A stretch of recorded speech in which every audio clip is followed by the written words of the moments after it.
Huyu inaitwa Gitonga. Anataka pesa tu peke yake. Hataki watoto wetu.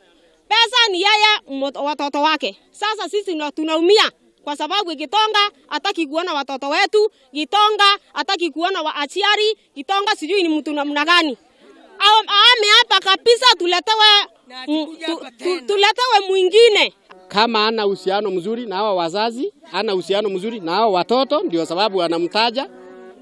Ni kumaanisha kama yeye ataendelea kuwa hapa, hata mimi nitatoka.